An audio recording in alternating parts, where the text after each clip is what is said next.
Now, Friday Night Hype, presented by Hy-Vee.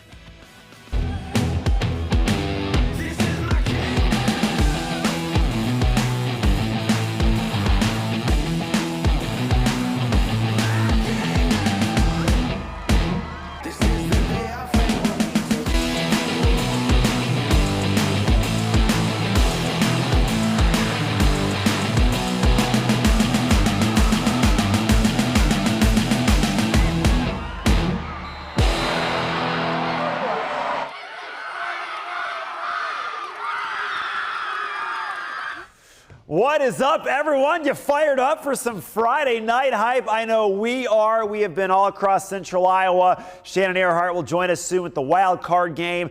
But first, we are going to get right to our game of the week as we begin our march to the Dome. Week 1, we go to the Battle for West Des Moines. Jeff Dubrow standing by live. And Jeff, this game, once again, living up to the hype.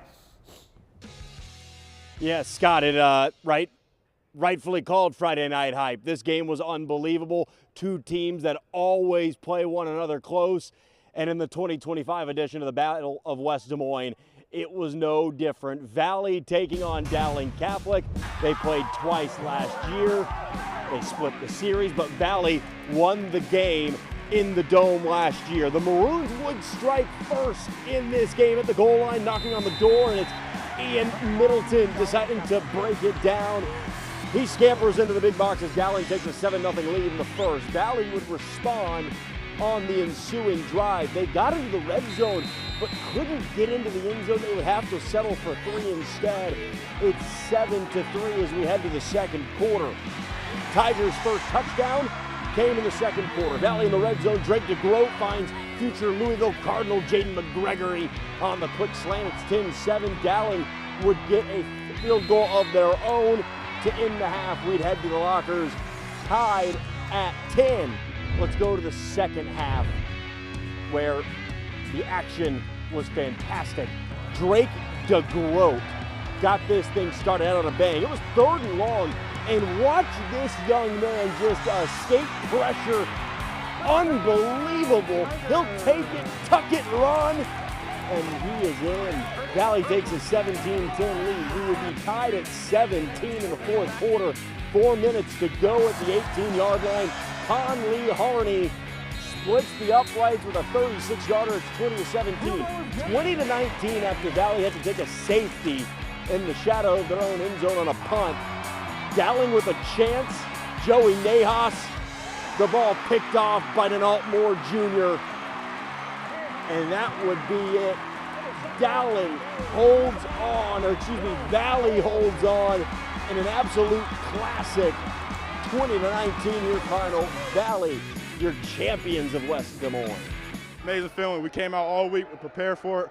Coaches put us in a predicament that we needed to win. Came out and got it done. It's a big momentum big. It's super big. Like not only that, it's the first game. It's against our rivals. So we knew it was going to be a dogfight the whole game. We just came out, we executed the whole time. Fantastic game. Like I said, Valley winning this one 20-19. They're going to get the Friday Night Hype trophy that I forgot to bring on camera. It's over there sitting there in a box pretty for them, Scott. It's going to be unblemished when it gets to Valley. What a game. The hits were hard. The action was high flying, and we are back. Oh, I love it. I love it. Thanks. Excellent action. Thank you so much, Jeff. And we'll get that trophy in the right place next time. It's week 1, right? Southeast Polk has won 4 state titles in a row. Will this be another state title caliber team? We got our first glimpse of the 2025 squad in the opener tonight at home against Centennial on a beautiful Friday evening. Second quarter, no score. Rams on the move. Drew Thompson across the goal line for a 7-0 Southeast Polk lead. The offense was working. The defense was great. Here's Centennial quarterback Rowan Doak trying to make something happen. Heaves it up across his body, and Braden Lewis all alone for the interception. Says, I'll take that. Very next drive, Southeast Polk is going to have a little bobble here. Fumbles it away. Will Morris, the Centennial linebacker, is able to pounce on it, but the Jags just couldn't do much with the ball on this night. Southeast Polk, a well-rounded 30-14 win to start the season.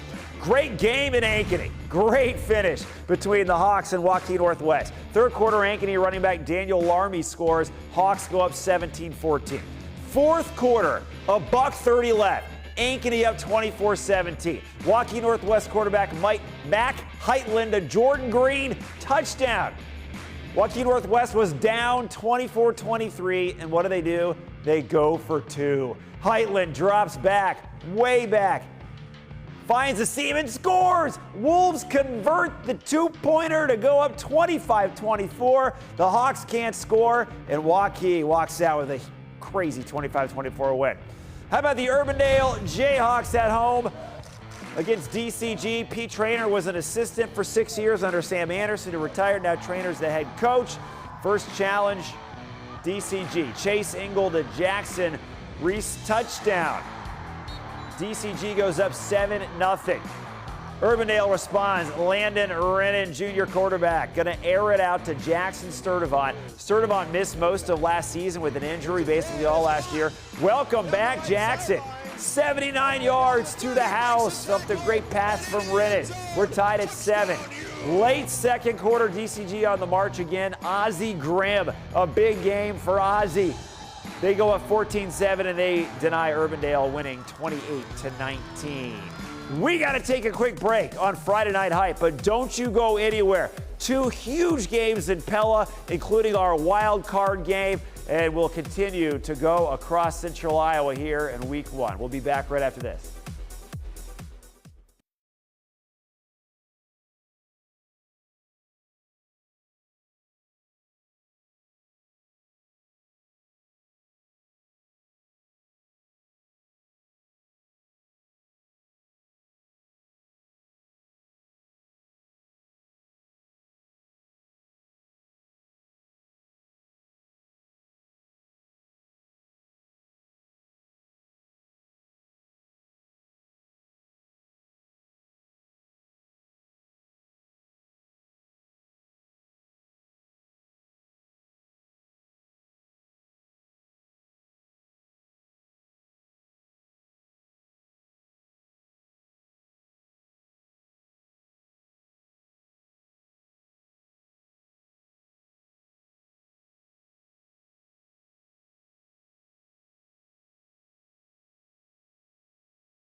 We are back. We had the bands, the dance team, the cheerleaders, everybody coming together for some high school football here. It is back, Friday Night Hype. And Shannon Earhart joining us now, our wild card, Shannon. I was at the wild card, and it was at Pella Christian, but these are the Roland Story helmets. I was obsessed. You can kind of see my reflection in it. Yeah, I can. They were chroma. That's your phone. You're taking a picture right there. It is, that's yes. Cool. I know. I kind of got in there. I was so close to their face. The players were looking behind like, what is she doing? Anyways, this was a great game, you guys. Roland Story was without its top 2 running backs because of injury, so Pella Christian had a chance to capitalize, now moving up into Class to 2A instead of 1A. This is the classic, the banner. You gotta love it. Pella Christian would get the ball first. On the very first snap, Scott, Brecken Ritzert stutters for the QB keeper, and he would not let go. Flying by. Coach Rich Kakmarinsky tells me that Ritzert runs like a deer, but he is not no deer in headlights. What a way to open the season. Pella Christian takes a 7-0 lead. Ritzert wasn't done. He robs Carson Willis on Roland Story's first drive to get the ball back. They'd come up empty, but add it to the stat sheet. Roland Story back in the red zone. Willis connects with wide open Luke Thorson in the end zone. It is 7-6 Pella Christian after a blocked PAT. Same score, second quarter. It's dumped to Thorson, who just puts on the Jets, smoke in the secondary for the score. It's 12-7 Roland Story, and they would not take its foot off the gas, beating Pella Christian shorthanded 32-13. Impressive. I love this rivalry game. Battle for the bridge. That's like the High Trestle Trail on the bridge there. It's Madrid at Woodward Granger. Beautiful night out there at Woodward Granger. Got a really fun quarterback to watch, Talon Fusen. Woodward Granger in the black there. Just kept on getting behind the big O line. A couple of touchdowns. They had a 14-7 lead in the first half.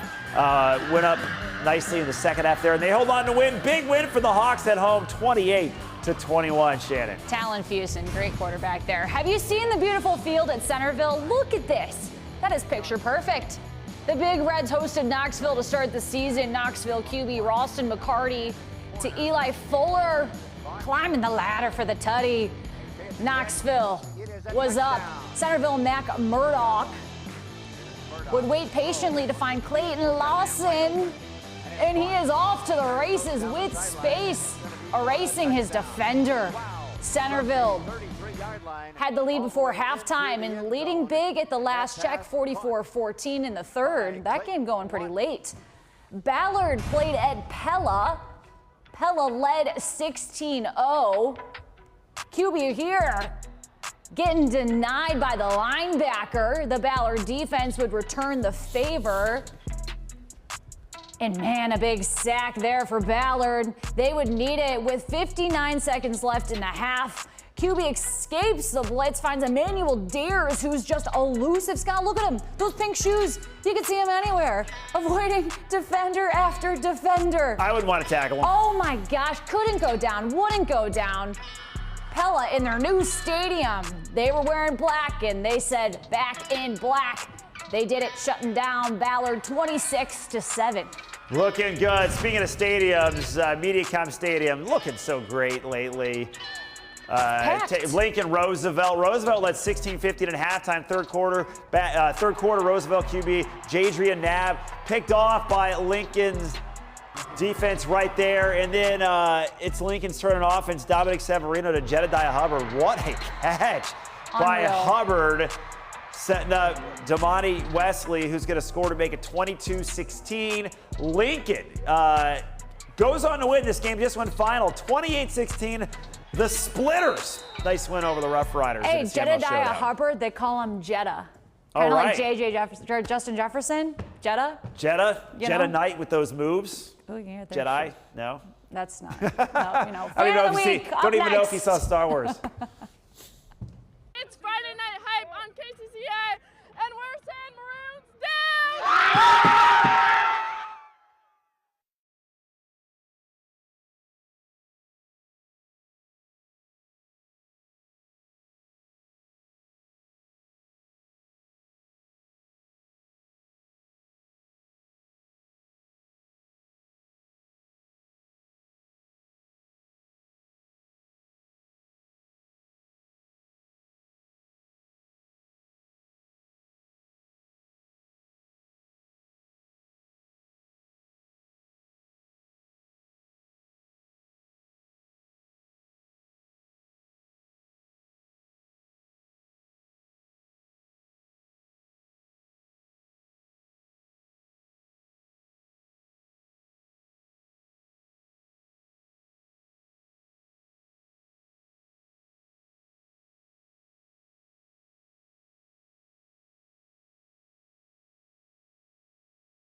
This is our fan of the week. Her name is Jessa DeVries. She was hilarious, vibing the whole time. Look, she noticed the camera. She was hysterical.